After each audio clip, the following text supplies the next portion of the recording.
there, Jay.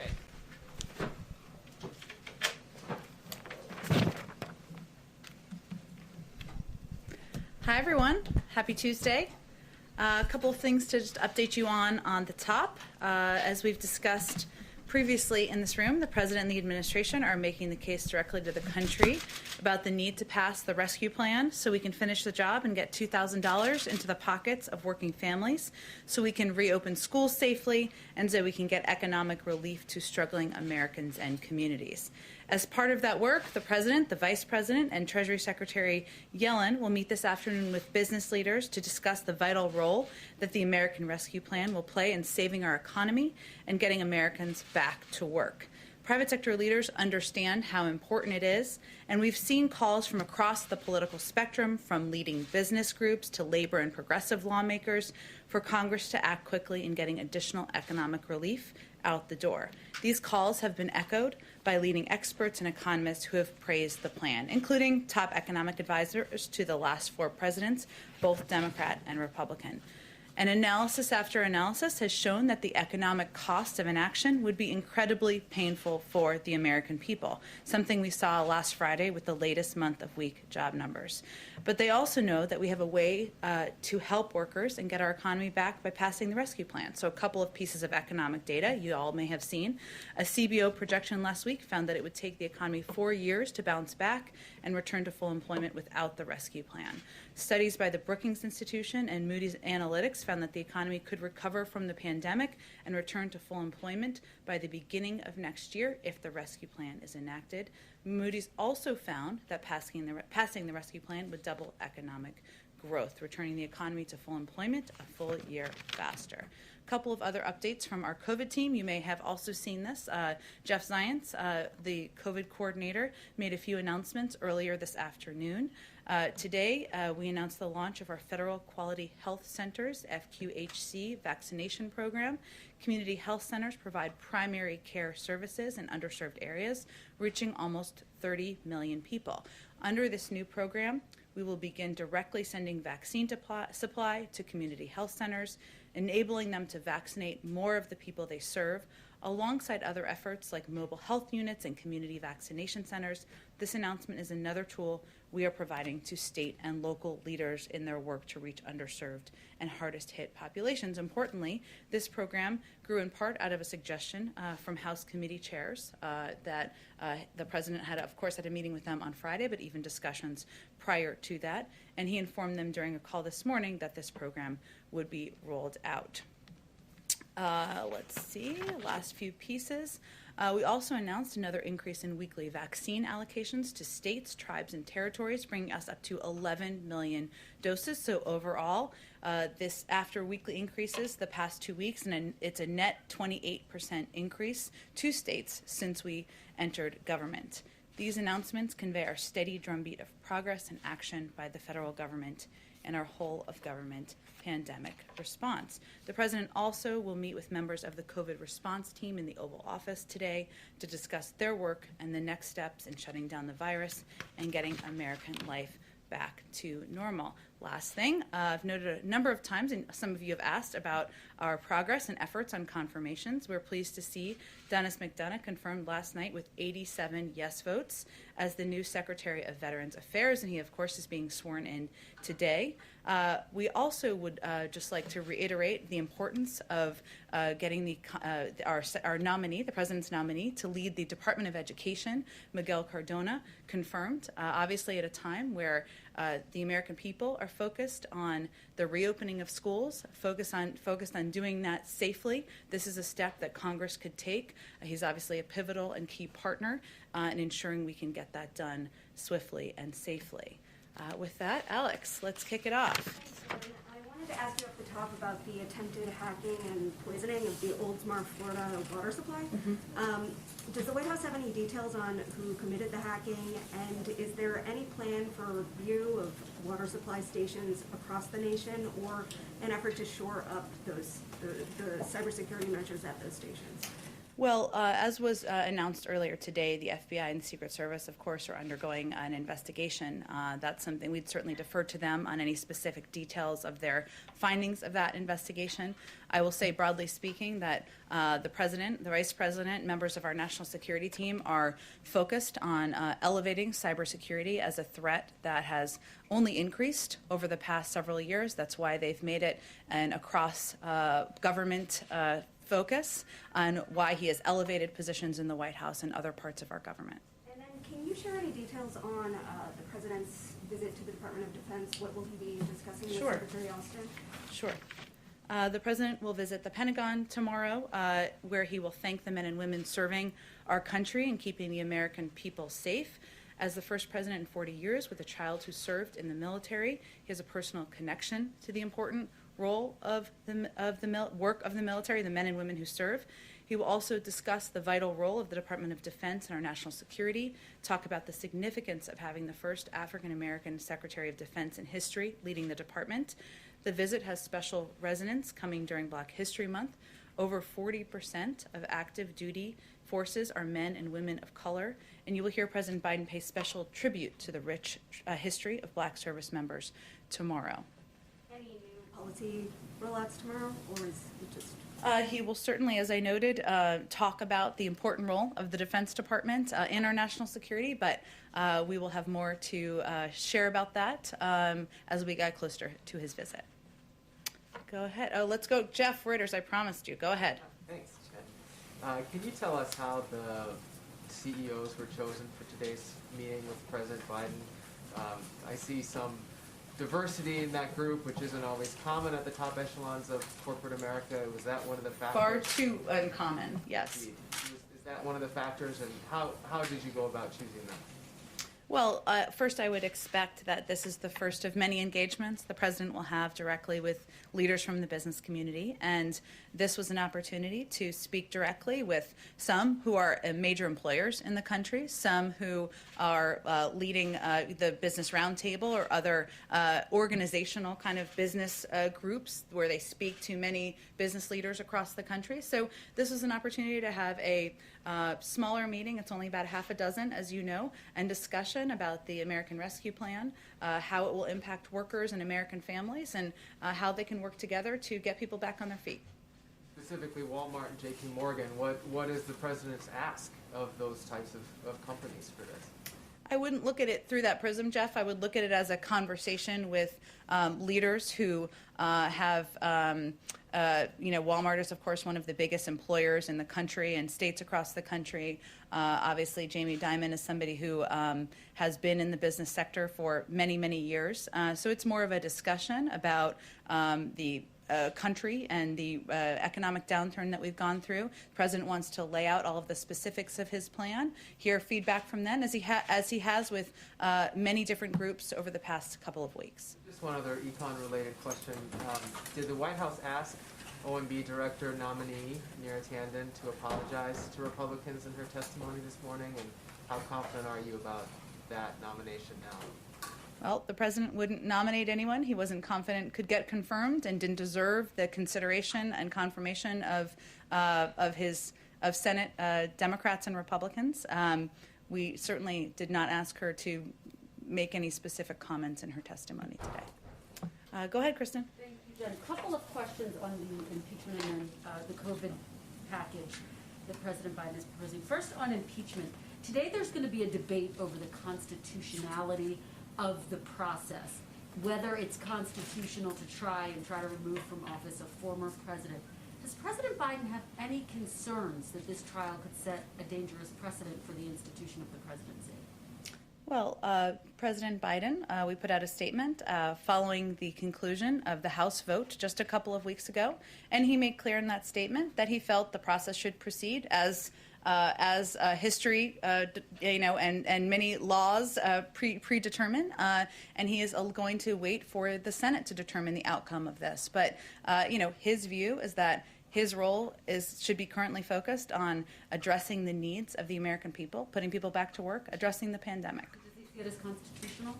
I don't think that's for me or us to opine on. Obviously, he said that the process should proceed, and it's doing exactly that. And what let me ask you, as millions of people tune in to watch this trial, presumably throughout the week, they're going to see the former president's lawyers argue, based on the briefs that they have filed, that some Democrats have used incendiary rhetoric. They are going to point to Representative Maxine Waters, for example, who in 2018 called on supporters at a rally to confront and at one point harassed Trump officials over their support of the child separation policy, the zero tolerance policy.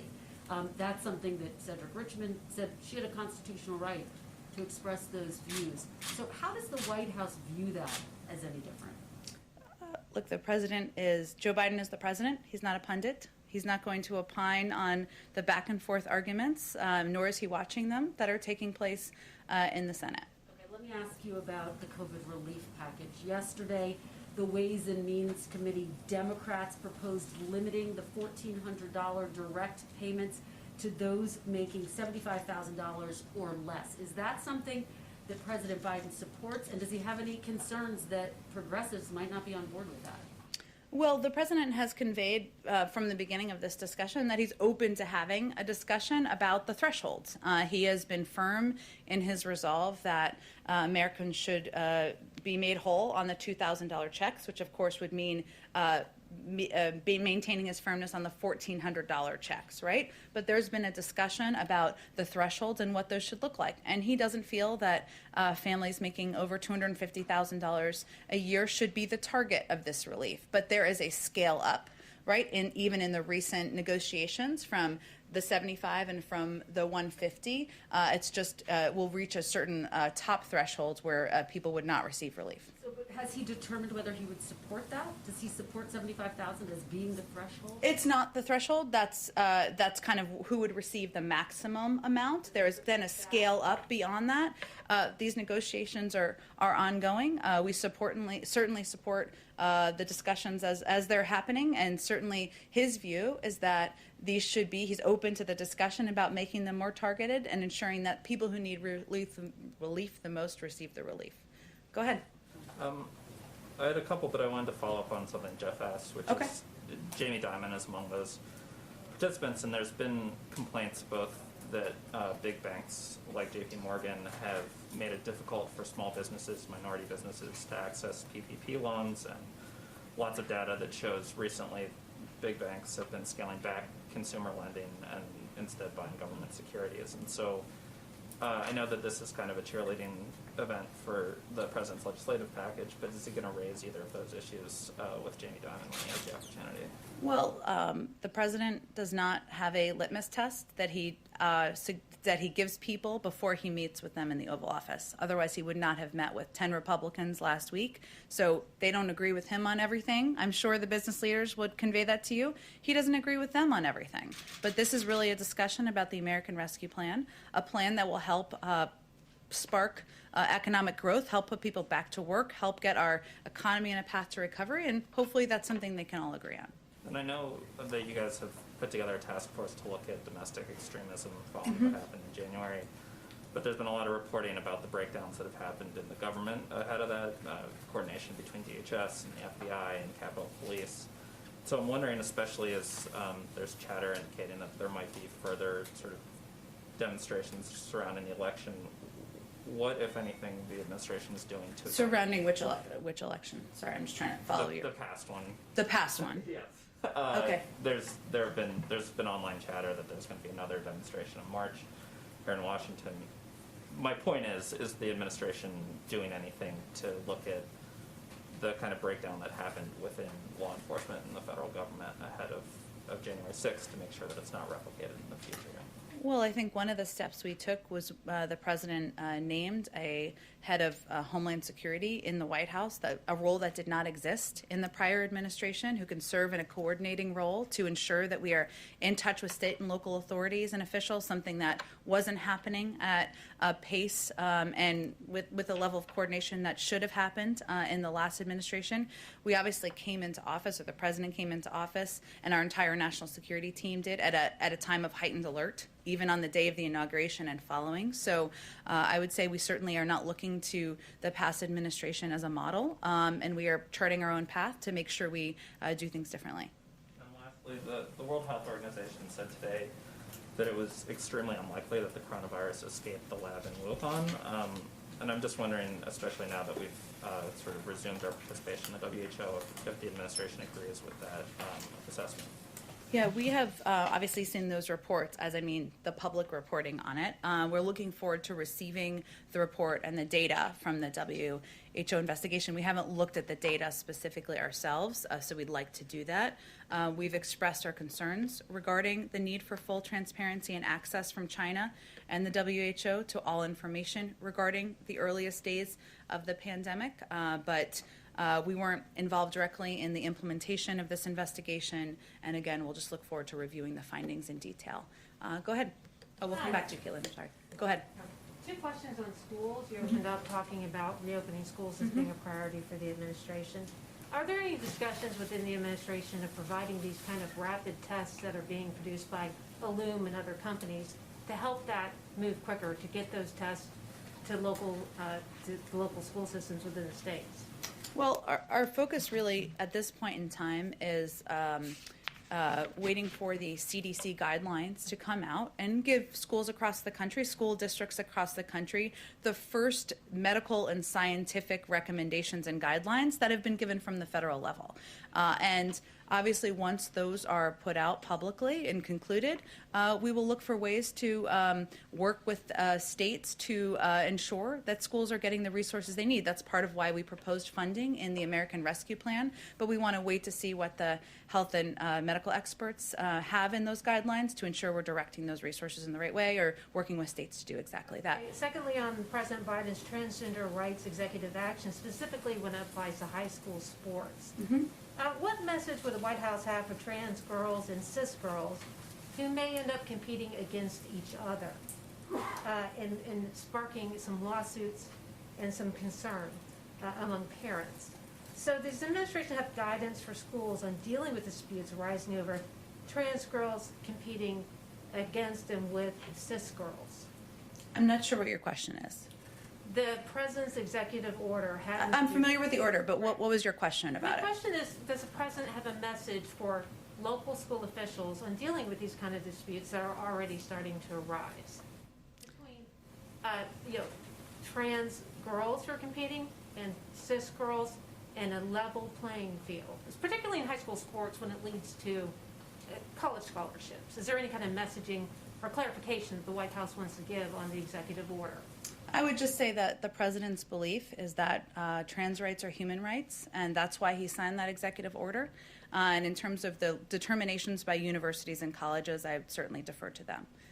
Go ahead. Sorry, Caitlin, go ahead. Go ahead, and then we go to the back. Go ahead. It's okay, I don't mind when you call me. I have 3 quick questions. One, on what Democrats have put forward with these stimulus checks. It's not changing the income cap. So instead of limiting it from the $75,000 to get the full $1,400, that's staying where it is. President Biden had said he was open to targeting that. So did he sign off on what the Democrats have now put forward? You mean where the cap stops or where the threshold stops at the top? The cap stops for the full $1,400. Right now it's $75,000 as opposed to $50,000 or what others like Joe Manchin had proposed. So did he sign off on the latest proposal from them yesterday?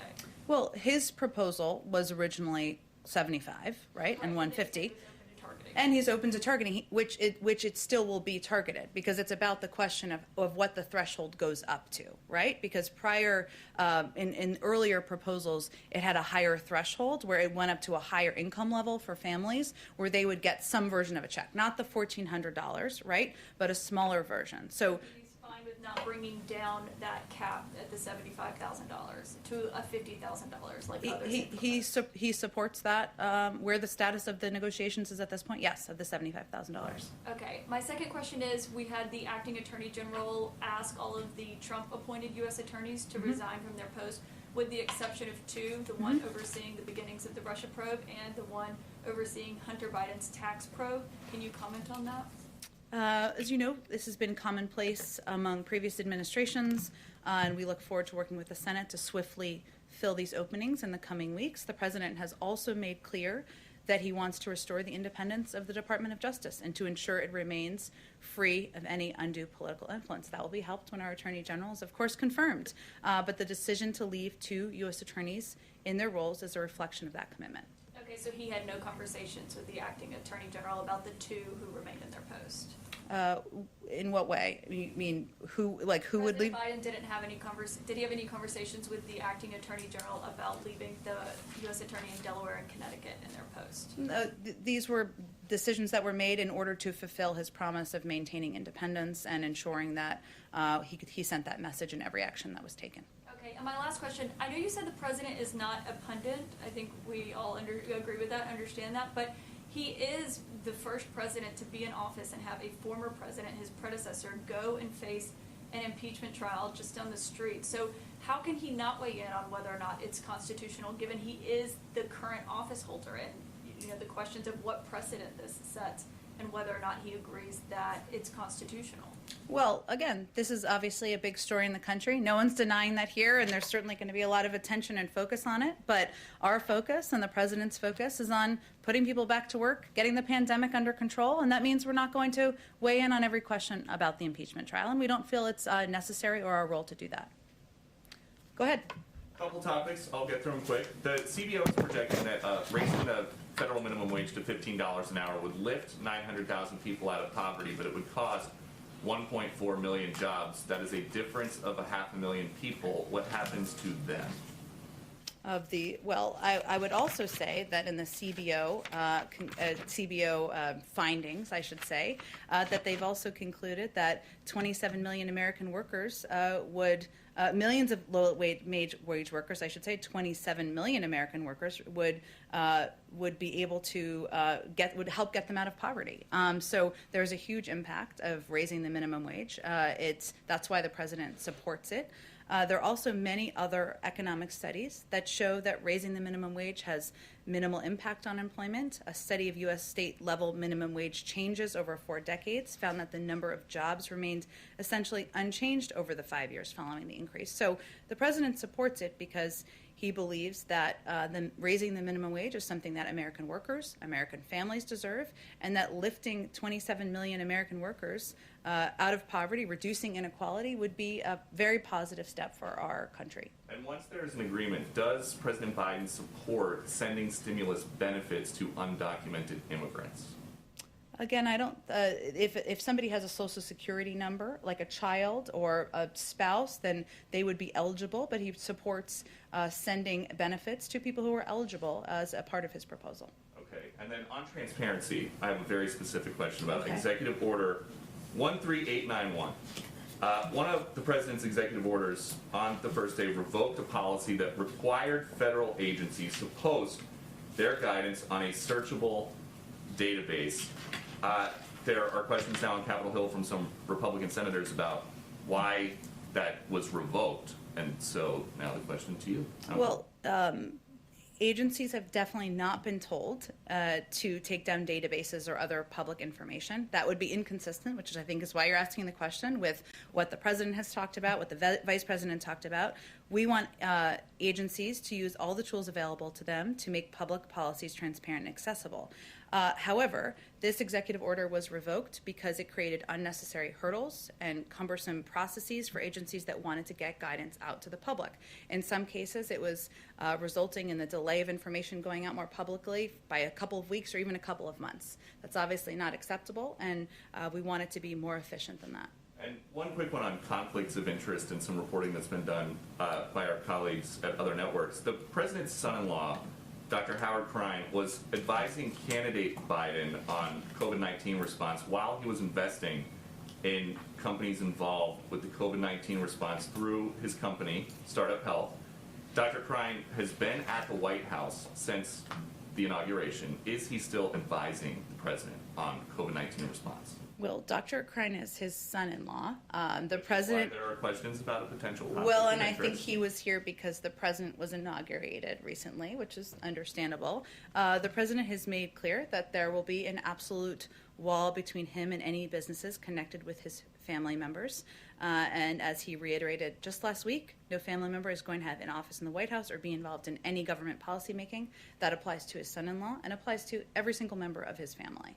Just from a broad perspective, though, like the 30,000-foot view of this, candidate Biden was very concerned about the last president's potential conflicts of interest. At one point in 2019, he tweeted, hosting the G7 at Trump's hotel, a president should never be able to use the office for personal gain. So how is the White House going to guarantee to members of the public that nobody in the family is using the office for personal gain? We've put in place stringent policies in order to ensure that it is not being used for personal gain. There's not a single member of the family who is employed at the White House, will have an office in the White House, or will benefit financially. And those are strict ethics requirements that have been put in place and the president has approved. Go ahead. Thank you. Two questions, if I might. One, on the president's stimulus package, you've been arguing consistently that his goal of unity doesn't mean creating a one party, right? And you also point out that there are polls supporting what he's trying to get out there. But what is his bottom line for showing that he has really tried for unity? Would there be one Republican senator would be enough? Would 0 be enough? Like, would he be happy if no Republican senators support his bill? I guess that's what it boils down to. Well, the president is certainly hopeful that the process that's underway now, the markups that are happening in the House, the markups that will then proceed in the Senate, will provide an opportunity for Republicans, Democrats of all different political stripes, to put their ideas forward and have those ideas considered.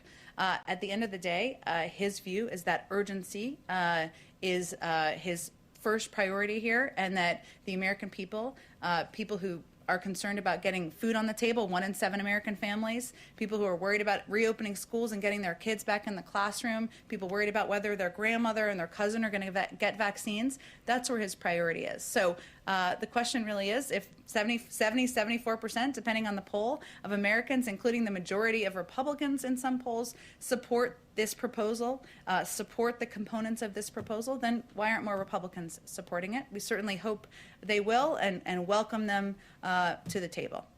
Go ahead in the back. I did have one other small Sure. one, if you don't mind. This is literally a housekeeping question. Okay. People keep saying Literally Yeah, housekeeping, this is okay. actually housekeeping. Okay.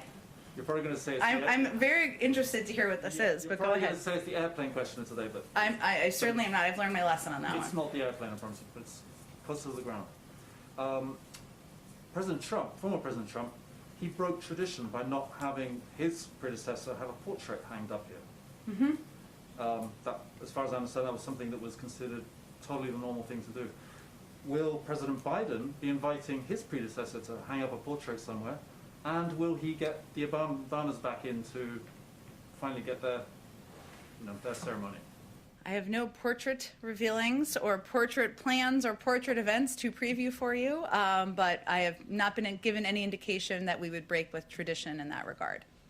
Go ahead. Thank you, ma'am. This is distinctly not an impeachment question, but. Okay. It can be an impeachment question. You can ask whatever you want. Go ahead. Thank you. Does the president believe that former President Trump engaged in insurrection as described in Section 3 of the 14th Amendment?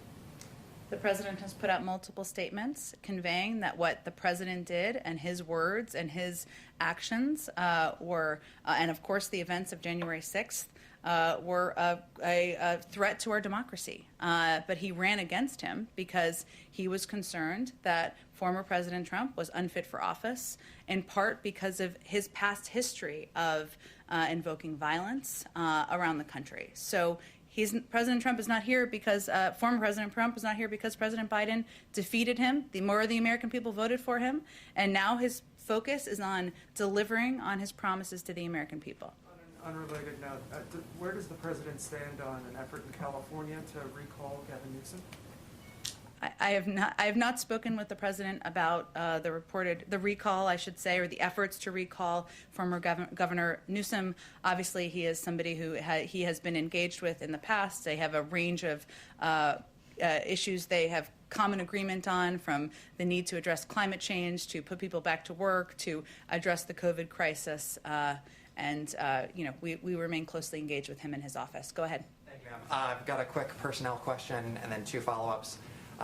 About a year ago in March, President Biden said that Beto O'Rourke would be helping him when it came to his push for gun control. Does Mr. O'Rourke have any official role here at the White House, or has the president discussed anyone with him? He doesn't have any official role. Obviously, the president spoke that back then during the campaign, and I know still has admiration for the role that Beto O'Rourke played in elevating the issue of gun violence and the need for gun safety measures, but I don't have any personnel announcements to make. And then you talked about hopes for transparency from China, and you talked about the need to get that data from the World Health Organization. Earlier in the pandemic, April and May, there was a lot of criticism that the World Health Organization was praising China for its transparency at a moment when China certainly wasn't. Are there any type of reforms now that the United States has rejoined that President Biden would like to see from the World Health Organization? Well, one of the reasons, of course, that we want to take a look at the data ourselves is because we were not involved in the planning and implementation of the investigation. We also feel, of course, we rejoined the World Health Organization, but that it's imperative that we have our own team of experts on the ground in our embassy in Beijing and otherwise to make sure we have eyes and ears on the ground. But I don't have any more reforms or anything to announce for you at this point in time. And then back to the CBO report that Peter was asking a second ago. Yep.